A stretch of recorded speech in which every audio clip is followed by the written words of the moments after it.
Hello there. So today I'm going to be discussing this instrument, which is a Wimbrola made by Favilla. And I first had the idea of making a unboxing video, which turned into 6 minutes of me wrestling with a very well packed instrument, or very heavily packed. I don't know if it was well packed. I'm not sure what the word is, but I'm not going to make you suffer through that. And it just reinforced my belief that unboxing videos are just kind of silly. But anyway, the thing I was unboxing is this vintage Wimbrola, which is a ukulele, again made by Favilla in the 1930s. And this has an interesting story behind it, which explains sort of the unusual look with the flat sides and everything.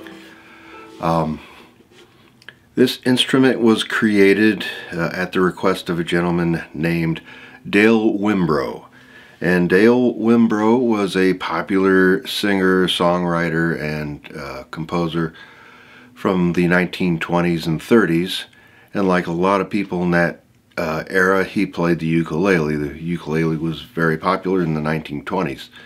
And he approached what was then known as the Favilla brothers, which were instrument makers working out of New York City. And he asked them if they could design a ukulele that would look different than any of the other ukuleles that the other performers were using. He wanted something that would make him stand out in the ukulele crowd, so to speak. And what John Favilla came up with was this, a ukulele with flat sides. It's a concert scale. I know at first glance you might be thinking it's soprano scale because there's only 12 frets to the body, but it is a concert scale. I measured it, and it's kind of a, I mean, if you could compare it to something, you might say it's similar to a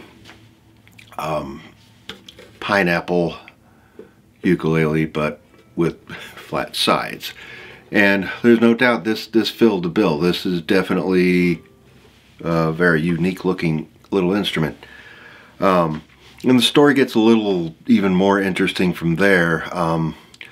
The vast majority of these that they made between 1930 and 1933-ish, the majority of them were not sold to the general public. Most of these were made and bought, or made for and bought by Dale Wimbrola himself.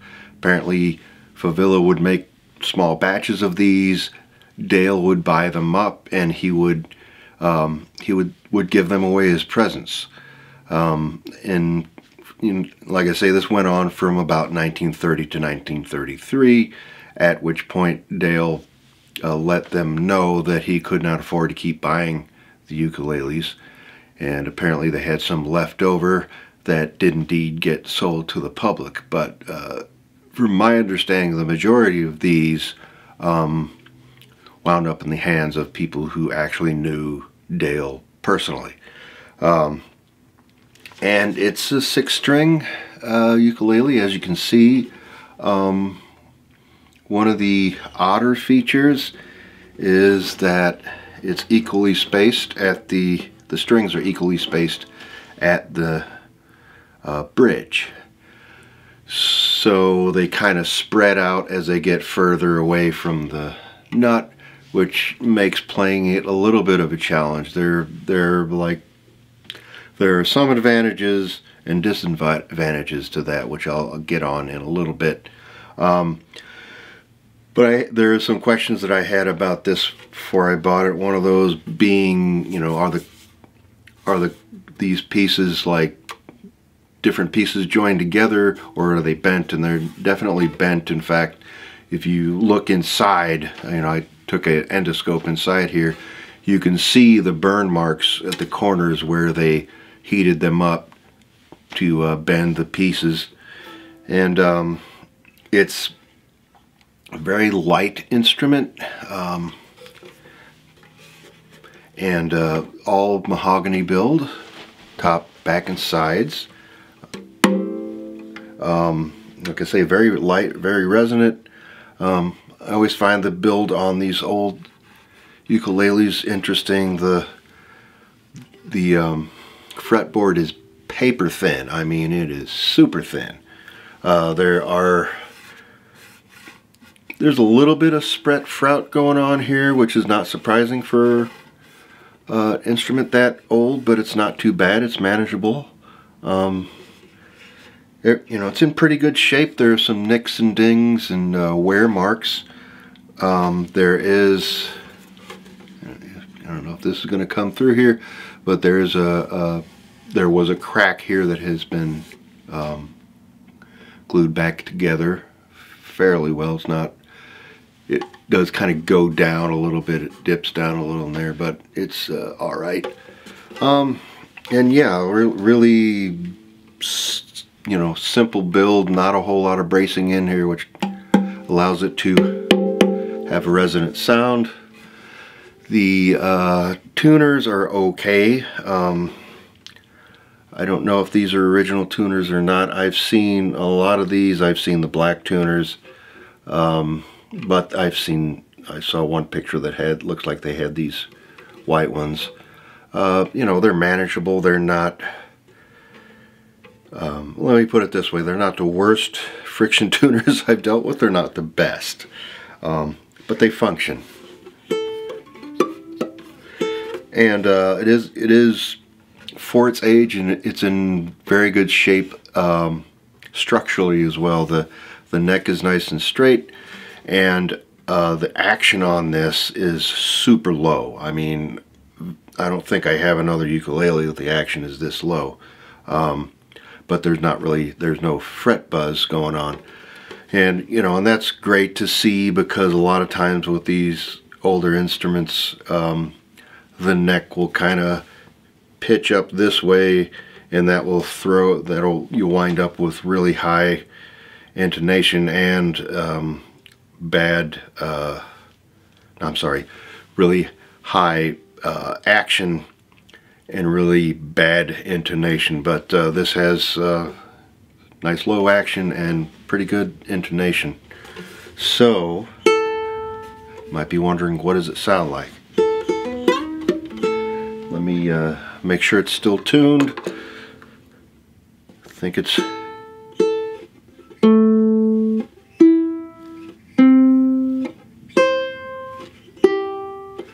It is. Once you get it dialed in, it's usually pretty good. Stays pretty good for a while. This is, like I say, it's a 6-string, so I've got it tuned with I guess what is standard 6-string, which is the C string is doubled. You have a high C, and the A string is doubled. You have a low A, and I'm not sure I like that. Not sure I like what that does to the overall tone of this instrument, but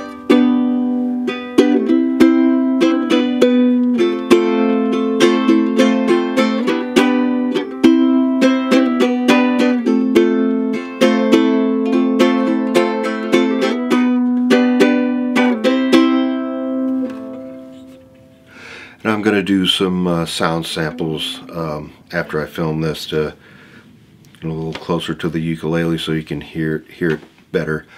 But really, it has kind of a typical, very much a mahogany sound, sort of that sort of mellow undertones. Is not real. It's not a real bright, snappy sound, but that's not what That's not what mahogany does.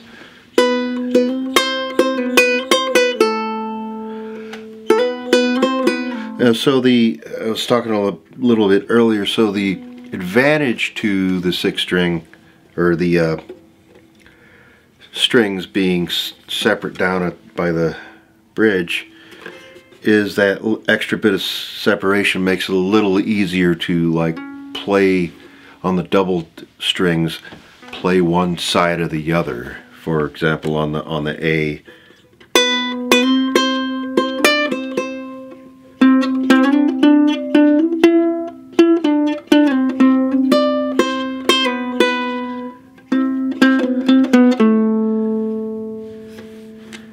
then you play them together. Playing them together is actually harder for the same reason.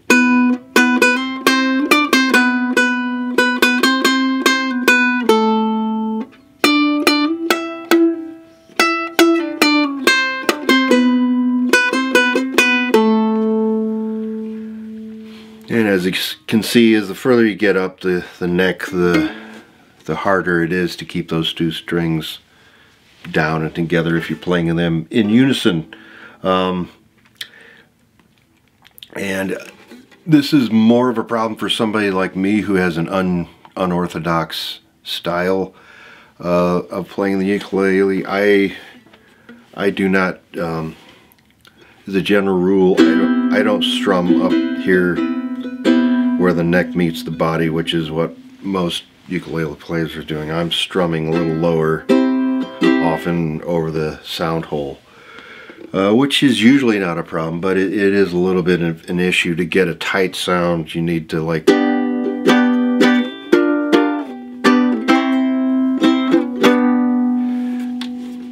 be strumming a little higher up. So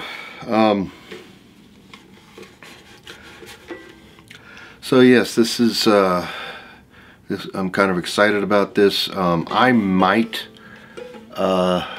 going to experiment around, and I'll do a follow-up video where I experiment around with the different tunings, because I'm not sure I like the effect that the low A has on this.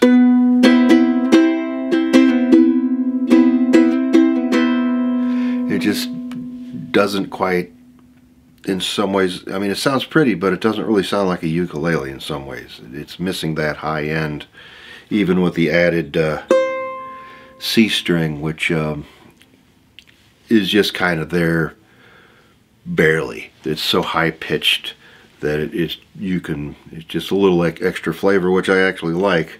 But this low A, I'm not digging so much.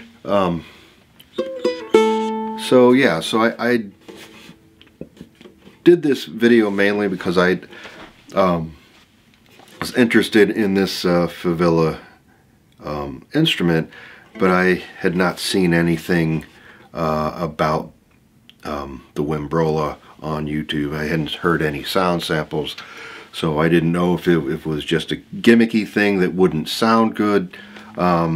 And then that's definitely not the case. It's pretty good sounding uke. It's not real boomy. It's not real loud.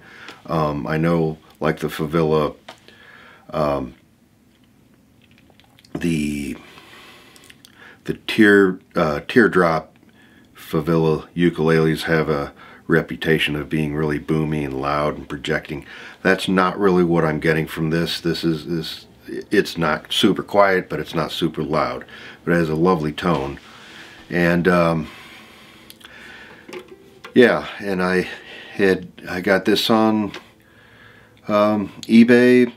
It was actually a ukulele or vintage ukulele dealer who was going through eBay, and I'd been watching it for a while and finally decided to spring for it. It wasn't cheap, but it wasn't outrageous.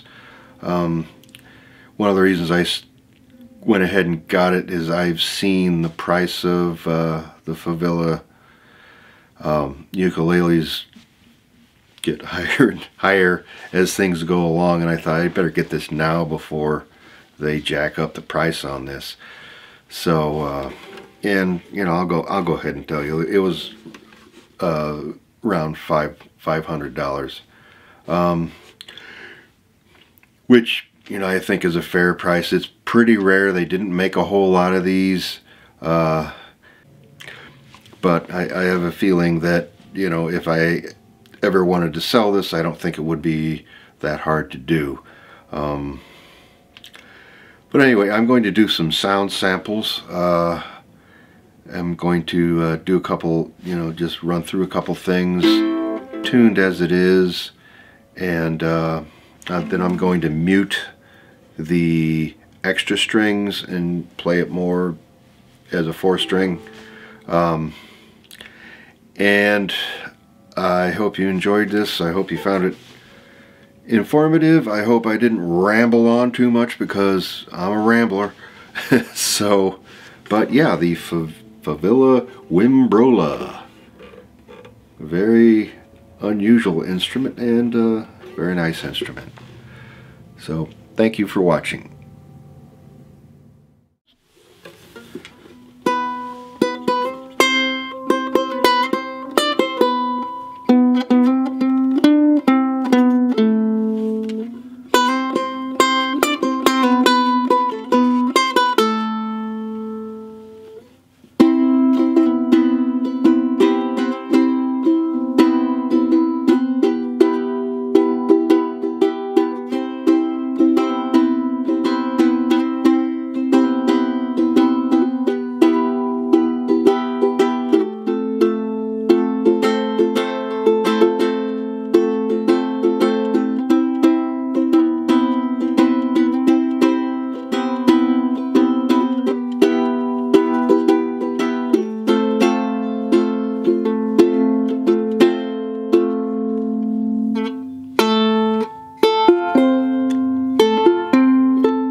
understand the appeal, but in this case, I'm going to do, and this is probably what to do.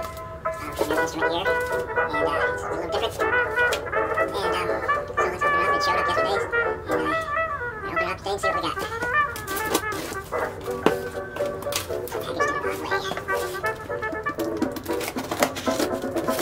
I'm leaving you, don't breathe. That choo-choo coming now, keep blowing, I'm going, oh dear, ding ding.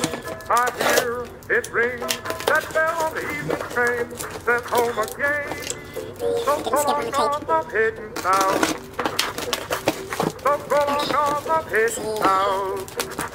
I'm caught yelling for the watermelon blooming on the vine.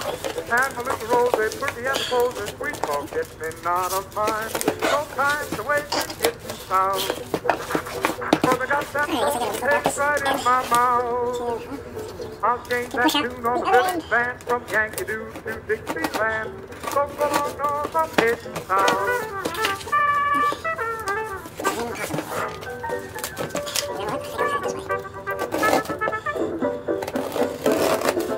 This rolling stone is going home. All my life I've been a rover all over. I know somehow it's over now. That's why I'm hitting the climb to the home of mine. Don't go on north, I'm heading south.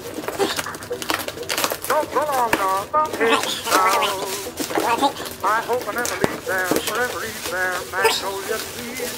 Put you in a coma with a sweet aroma, wafted from leaves and trees. No time to waste in getting south.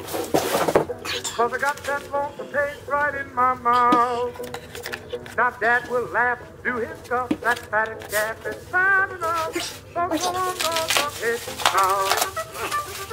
Cattle in clover early in the morning, down below that line.